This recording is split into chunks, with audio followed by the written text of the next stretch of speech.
मुझे नहीं लगता ये बच पाएगा। हमने हर किस्म के टेस्ट और इलाज करके देख लिए। ये मरीज़ जिस दिन से आया है उस दिन से इसकी हालत ख़राब होती जा रही है। इसके घर वालों ने इसके बारे में क्या बताया? कह रहे थे कि कुछ दिन पहले रात को इसने अपने कमरे की दीवार पर एक बहुत बड़ी छिपकली देखी। उसके बाद इसकी हालत ख़राब हो गई थी। मुझे नहीं लगता कि ये मेडिकल का मसला है। मैं इसके भाई से इस हवाले से बात करता हूँ। भाई, मुझे नहीं लगता कि आपके भाई के साथ कोई मेडिकल का मसला है। मेरा मशवरा है कि आप किसी रूहानी आमिल से इनका मुआयना करवाएं। बेटा अमजद, तुम आज काम पर नहीं गए? नहीं अब्बू, मुझे कंपनी ने कल काम से निकाल दिया है। समझ नहीं आती, कोई ख़ास वजह भी नहीं। काम में भी माहिर हूँ। हर कंपनी कुछ दिनों में ही निकाल देती है। समझ नहीं आती। हमारे साथ क्या मसाइल हैं? चाचा जान की तबीयत अब कैसी है? डॉक्टरों ने जवाब दे दिया है। वो कह रहे हैं कि किसी रूहानी मुआलिज से इनका इलाज करवाएं। कल मैं एक आमिल के पास जाऊंगा, देखो क्या बनता है।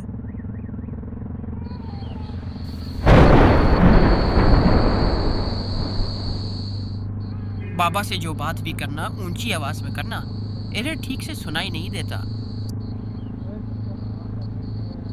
बाबा, मेरे भाई की तबीयत बहुत ख़राब है। डॉक्टर को कुछ समझ नहीं आ रहा। उसके सारे टेस्ट भी ठीक आए हैं।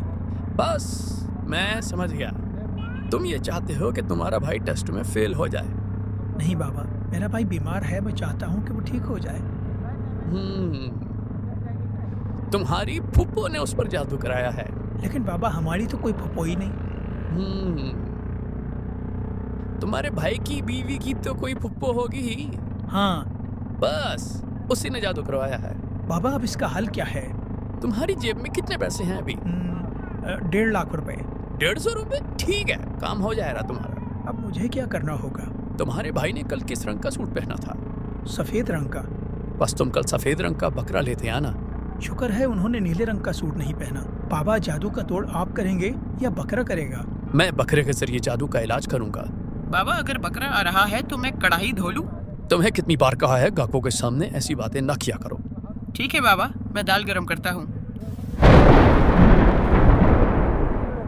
ये पागल खाने का भागा हुआ मरीज यहाँ कैसे आ गया? अरे बाबा, आपसे तावीज लेने आया था पिछले हफ्ते। आपने कहा था महबूब तुम्हारे कदमों में आ जाएगा। तुम्हारी फैमिली में दूल्हे को ऐसे तैयार करते हैं? अरे बाबा, मेरी शादी नहीं हो रही। कल इस लड़की के भाई आए और उन्होंने मार मार कर मेरी टांगे तोड़ दी। देखो, कुछ तो आया ही है ना तुम्हारे कदमों में। लेकिन अब तो मेरे कदम ही नहीं रहे। अब तुम क्या चाहते हो? मैं उसके भाइयों से बदला लेना चाहता हूँ। उन्होंने कल कौन से रंग का सूट पहना था? काले रंग का। तुम कल 3 काले बकरे ले आना, तुम्हारा काम हो जाएगा। ठीक है बाबा। यस बाबा, अब मुझे लगने लगा है कि आप चोर हैं। तुम्हारी हिम्मत कैसे हुई मुझे चोर कहने की? वो काम मैं कब का छोड़ चुका हूँ। बस बाबा, अब मैं जाना चाहता हूँ। क्या खाना चाहते हो? आलू, मटर, गोभी, दाल चना, दाल माश, हर चीज दस्तयाब है यहाँ। अल्लाह हाफिज बाबा।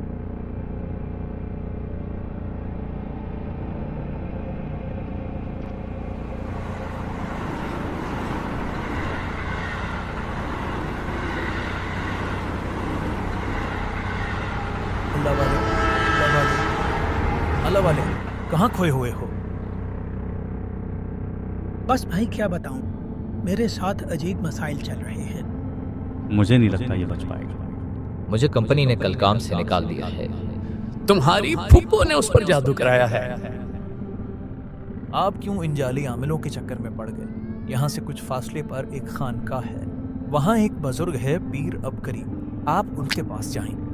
वो आपको सही मशवरा देंगे इस बारे में। बस हजरत, उस दिन से इसकी तबीयत खराब है। आप फिक्र मत करें, मैं कल आपके भाई का मुआयना करने अस्पताल आऊंगा।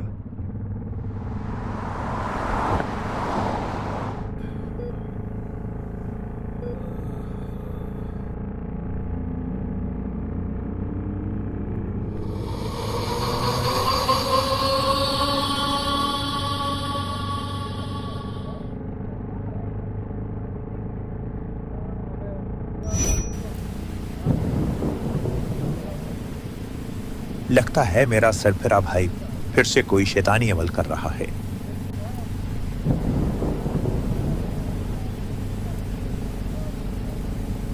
बस बहुत हुआ, मैं तुम्हें इस घर में और बर्दाश्त नहीं कर सकता। तुम अपना ये सामान समेटो और यहाँ से चले जाओ। मैं यहाँ से जा तो रहा हूँ, लेकिन आज रात जो मैंने करना है वो तुम्हारी अकल में नहीं आएगा। जल्द ही ये दुनिया मेरे आगे घुटने टेकेगी। आज रात मैं सदियों से सोई हुई अफरियत को जगाकर अपने काबू में कर लूंगा।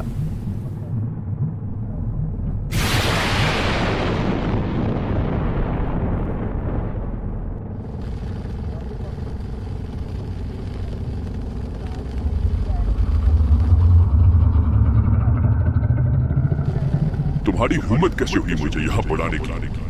मैंने तुम्हें बुलाने की रस्म पूरी की है, तो असूलन अब तुम मेरे गुलाम हो। मुझे गुलाम बनाने के लिए और बहुत कुछ चाहिए जो तुम्हारे पास नहीं है। क्या मतलब तुम्हारा? मतलब ये कि अब यहाँ तुम्हारा खेल खत्म और इस जगह पर अब मेरा राज होगा।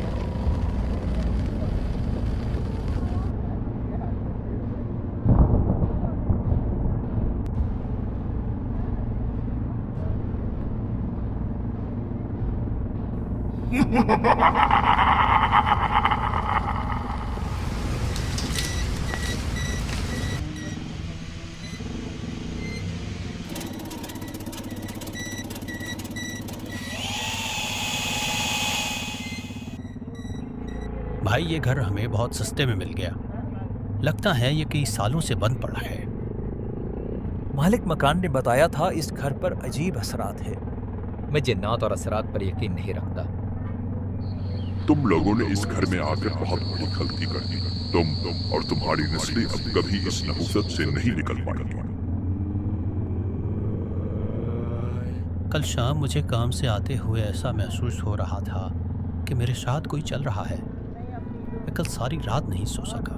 मैं कल राशन लेकर आ रहा था तो मेरे सर पर कोई चीज गई। उस वक्त से सर में बहुत दर्द है। भाई इस घर में अजीब सी चीजें महसूस होती हैं। किस तरह से भाई? मैं समझा नहीं। मेरे कमरे में एक अजीब मामला हुआ।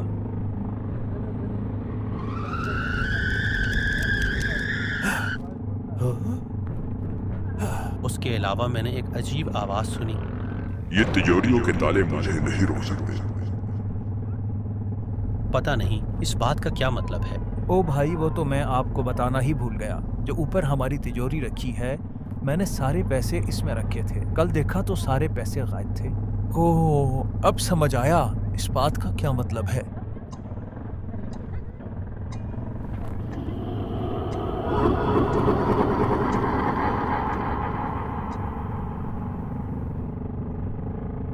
न जाने जिंदगी को क्या हुआ। अच्छी खासी जिंदगी अजीरन बन गई। हमने तो जैसी तैसे गुजार ली, बस दुआ है हमारे बच्चे ऐसी जिंदगी ना गुजारें। उस घर को छोड़े कई साल हो गए, लेकिन वो चीजें पीछा नहीं छोड़ती।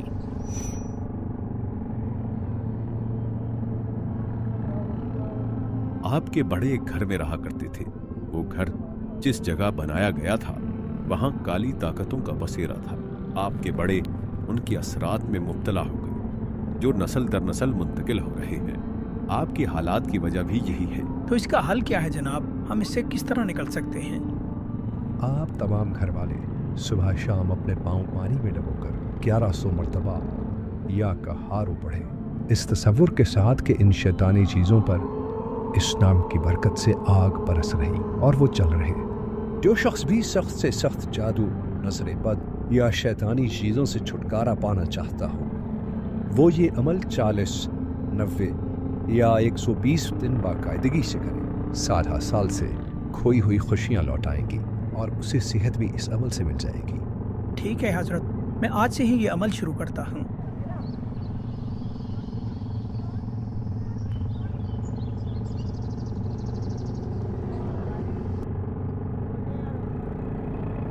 तुम ये अमल करना छोड़ दो, वरना तुम्हारा वो हाल होगा कि तुम्हारी नस्लें याद रखेंगी। जब से ये अमल शुरू किया है मुझे अजीब ख्वाब आ रहे हैं। कल मैंने सेहन में देखा था कि कुछ पैसे पड़े हुए थे। याद आया, इसके बारे में भी मैंने ख्वाब देखा था। प्लीज अब तो वो अमल करना छोड़ दो। अब तो मैंने तुम्हें पैसे भी दे दिए हैं। मैं कल हजरत के पास जाकर इस चीज का तस्करा करूंगा। खबरदार, इनके धोखे में आकर ये अमल कभी ना छोड़ना। मेरे भाई की हालत अब पहले से बहुत बेहतर है। डॉक्टर हैरान हैं इतने कम वक्त में इतनी तब्दीली कैसे आ गई। आप तसल्ली से ये अमल जारी रखिए। आपके बेटे के रोजगार के मसाइल भी इसी से हल होंगे। अगर आपके बड़े नए घर में मुंतकिल होने से पहले 4 काम कर लेते तो वो खुद भी खुशहाल रहते और वो खुशियाँ आप और आपकी नस्लों में भी चलती रहती। हजरत हमें भी वो अमाल बता दें ताकि आइंदा के लिए एहतियात रहे। आप नए घर में जाकर 81 मरतबा सूरह यासीन पढ़ें। घर के चारों कोनों में और दरमियान में 11-11 मरतबा आयतुल कुर्सी पढ़ें और घर के हर कोने में 3-3 मरतबा आज़ान पढ़ें। और सबसे आखिरी चीज़, नए घर में मुंतकिल होके उस घर में 1, 3, 7 या 11 दिन उम्दा खाना पकाकर वो खाना गरीबों में तकसीम कर दें।